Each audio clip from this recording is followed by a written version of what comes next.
setelah Ibu Lisa tahu, maksud saya ibunya Ibu Lisa tahu kalau sudah diperlakukan itu oleh paman, apa yang ia lakukan? Mama tuh nggak peduli. Mama nggak peduli, nggak percaya, malah bela adiknya, malah bela om saya itu, malah saya diusir dari rumah. Tahu, aku juga nggak tahu apa kayak gitu. Lisa, kamu dari mana saja semalam nggak pulang, Lisa? Aku dari rumah temen, mah. Bohong, Mbak, bohong. Jangan percaya, Mbak. Bener, mah. Tante yang bohong. Paling dia nggak bisa janji sama om, Mbak. Bener itu, Lisa? Enggak, mah. Bener. Coba Mama lihat tas kamu. Jangan, mah. Lihat. Ini apa, Lisa?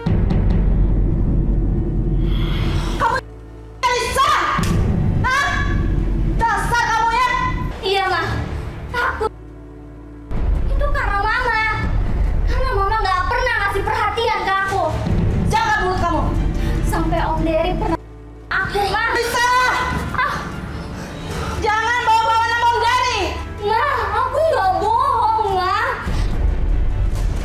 Aku bener, mah. Om Dery ngancam aku, mah. Dia mau apa? Makanya aku merahasiakan semuanya. Nggak mungkin. Suami aku nggak mungkin kayak gitu. Kamu jangan fitnah om kamu ya. Tante harus percaya sama aku, Tante. Itu om kamu. Kamu jangan fitnah. Lisa, seharusnya kamu tuh ngomong sama Mama kalau kamu pernah Karena aku takut Papa kenapa, Ma. Nggak mungkin. Nggak mungkin, Mama. Kenapa? Nggak mungkin. Ini ngancam aku mau Papa. Mama harus percaya kamu ya. Mama nggak percaya sama kamu. Dasar kamu kotor. Lisa. Saya tuh dianggap tuh kotor sebelah mata, dipandang sebelah mata sama mama, sampai mama tuh lebih memilih om itu adiknya dibandingkan saya sebagai anaknya. Jadi justru yang dipersalahkan adalah Saya Ibu Lisa. yang disalahkan mama karena mama tahu saya, pada akhirnya mama tahu saya jadi simpanan, jadi mama merasa saya ini pembawa aib. Tunggu sebentar, tadi ngomong simpanan tuh maksudnya apa ya? Simpanan itu maksudnya karena saya melampiaskan dendam saya, sakit hati saya sama laki-laki. Ya siapa laki-laki pria yang duitnya banyak itu saya mau. Jadi yang tidak dinikahkan. Oke, tunggu sebentar. Jadi gini, Bu Lisa melampiaskan kekesalan dan dendam itu untuk melayani laki-laki lain sambil mengeruk hartanya segala gitu. Betul. Itulah cara untuk memuaskan diri saya, cara untuk melupakan rasa traumatik saya itu. Saat ini lagi-lagi nih dendam yang selalu betul. Membawa narasumber kita untuk melakukan justru yang jauh dari jalan agama gitu. Betul. Jadi gini Mas Harid ya, karena tadi yang seperti yang sudah kita ceritakan tadi kan ada traumatik sistemik kalau kita menggunakan istilah psikologi. Trauma yang sudah tersistem dalam seluruh saraf memori dia, maka kemudian memunculkan dendam apa ingin melakukan pembalasan, tapi sesungguhnya yang ingin dibalaskan pada dia adalah pada paman tadi, tapi karena nggak sanggup dan pamannya itu berjenis laki-laki, maka kemudian dilampiaskan ke laki-laki kan begitu Mbak Lisa kan, akhirnya di sana. Karena itulah kalau kata bimbingan agama itu kan kalau Anda melakukan keburukan maka cegahlah dia, tapi kan nggak mampu ini, maka perlu ada orang ketiga. Ketiga itu apa? Yang menjadi juru penyala hatinya. Jadi dibimbing dia supaya, tapi ini kan tidak didapatkan, nggak ada ini tempat ini.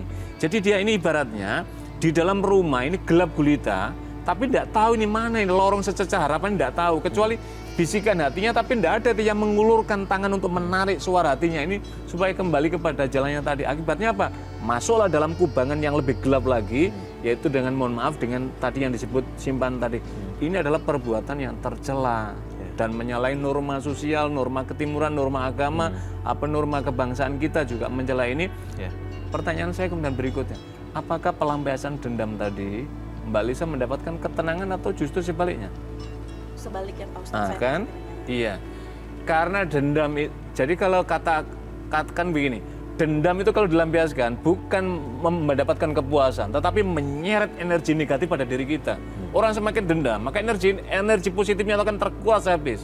Lah tadi kan melampiaskan energi positif menjadi terkuras habis, akibatnya apa? Nggak dapat ketenangan. Pertanyaan saya berikutnya, apa Mbak Lisa ada sesungguhnya dalam hatinya ingin kembali kepada jalan yang lurus, jalan yang benar, jalan yang bisa mendatangkan kedamaian? Iya Pak Ustadz. Iya. Tapi Mbak Lisa tidak tahu bagaimana caranya. Betul Nah, Pak Ustadz. karena berada dalam zona lingkungan tadi, Mas Wari. Lingkungannya tadi itu sehingga akhirnya kan kembali menuju sana. Nah, inilah yang saya kira tugas kita, bagaimana menjadi pelita tadi, pengantar untuk bagaimana diantarkan. Saya kira itu, Mas Wari. Iya. Bu Lisa, saya mau nanya, apakah sampai saat ini masih melakukan hal seperti itu, memanfaatkan laki-laki? Iya. Saya masih memanfaatkan laki-laki dengan tujuan dan harapan saya untuk membalaskan rasa dendam sakit hati saya kepada om saya. Gini, yang masih saya penasaran adalah ini kan namanya ibu, Iya. ibu kandung gitu. Sepanjang perjalanan itu ada masih mencoba ngasih tahu ke ibu nggak sih apa yang dilakukan om itu salah? Ya, saya sudah menjelaskan ke mama. Saya juga berusaha menjelaskan, berharap mendapatkan kasih sayang dari mama dengan dengan cara mama itu membela saya tapi tidak saya dapatkan, dan pada akhirnya mama saya meninggal. Oh, udah meninggal? Ya, mama saya meninggal dan saya bercerita kepada keluarga saya yang lain. Ya, saya cerita, tujuan saya bercerita karena saya berharap ada tempat yang mengayomi saya, pengganti orang tua saya, karena mama papa saya sudah meninggal. Tapi keluarga saya, ya who cares, dan pasti mereka nggak peduli. Ya itu udah pilihan hidupmu, udah jalan hidupmu, ya kamu ya jalani aja. Pendapat itu gimana Mas Ad? Dari saudara kita sendiri yang ngomong kayak gitu itu gimana Mas Ad hukumnya? Ya mereka ikut kebagian dosa. Pertama begini, seharusnya keluarga itu adalah saling menguatkan. Ketika ada sebagian dari saudaranya itu tertimpa musibah, ini kan tertimpa musibah ini. Musibah karena tadi yang pertama, kemudian akhirnya memunculkan dendam kesumat yang luar biasa tadi. Cuman dendamnya kan menjadi jalan yang buruk, tidak boleh seharusnya kan. Dia ingin mengadu, tapi tidak ada tempat mengadu. Karena apa? Karena anggota keluarganya sudah terbangun persepsinya, wah kamu ini sudah menempuh jalan buruk, udah. Ibaratnya kan ada itu di tanah air ada beberapa kelompok masyarakat yang memang wah ini nanti akan mengotori lingkungan masyarakat, udah sana aja sekalian. Nah, seharusnya mestinya harus ada di antara salah satu anggota keluarga itu yang membawa pelita. Jadi karena itu Mbak Lisa, saya kira kalau melihat kisah tadi kan jangan diluapkan dendamnya. Pernah nggak Mbak Lisa ini terbayang suatu saat ini pasti akan ada balasannya juga gitu loh. Kan dendamnya kan kepada pamannya, tapi kenapa misalnya harus dilampiaskan kepada orang lain yang tidak ada sangkut tadi itu? Disinilah saya kira Al-Quran itu memberikan bimbingan, misalkan di dalam surat Ali Imran 133 itu 134 maaf, itu memang Nabi dulu juga pernah mendapatkan musibah luar biasa ketika pamannya meninggal. Lantas sampai dendam terhadap musuhnya yang membunuh pamannya secara kejam ini. Nabi meluapkan, boleh, tetapi Allah menurunkan ayatnya, ya Muhammad wal kadhiminal ghaidh, di potongan ayat itu. Wahai Muhammad, tahan amarahmu. Lantas ayat berikutnya apa? Wal afina, berikan maaf. Memang memberikan maaf itu berat, meminta maaf itu sudah menjadi hal yang biasa orang yang salah. Tapi Allah memberikan penghargaan kepada orang yang meluaskan dadanya untuk memberikan maaf lah. Mohon maaf Mbak Lisa. Walaupun itu terasa berat ya banget. Sangat berat, tapi kan Tuhan akan memuliakan orang yang berbesar jiwanya memaafkan musuhnya, kan begitu. Tapi ada satu hal Mbak Lisa, karena mohon maaf ini, ibunda kan sudah meninggal, ayanda sudah meninggal. Saya kira perlulah dibuka pintu maaf. Pernah tuh Ustaz, iya. Jadi ada kisah menarik Mas Farid. Jadi ada seseorang yang kemudian dilahirkan oleh seorang ibu, kemudian mohon maaf, ibunya setelah melahirkan ini, ibunya itu mengalami sakit jiwa dan kemudian hilang ingatan, nggak ingat anaknya tadi itu. Akhirnya anak ini diasuh oleh orang. Singkat cerita, anak ini tumbuh menjadi orang dewasa, menjadi besar, dia mendapatkan siraman, kemudian ingin mencari ibunya. Ibunya tadi itu yang tidak kemudian akhirnya dirawat. Kemudian orang bertanya pada dia, menggoda dia karena orang sukses. Loh kenapa Anda kan nggak diasuh dia, diasuh dia? Iya, ibuku nggak pernah mengasuhku. Tapi aku bisa seperti ini karena jasa ibuku mengandung dan ibu melahirkanku. Aku ingin membalas karena ibuku mengandungku, ibuku pernah melahirku, aku tidak menghitung dia tidak pernah, karena aku tidak pernah merasakan air susunya, karena setelah itu kemudian dialihkan. Jadi ternyata apa? Tebusannya itu karena pernah dilahirkan tadi itu. Jadi saya bisa merasakan Mbak Lisa, ini penderitaan yang luar biasa, Tapi coba ini pelan-pelan ditutup ini, yang lama ini coba buka lembaran baru. Kemudian tadi mohon maaf, praktek yang Mbak Alisa jalankan tadi itu agama tidak mengizinkan.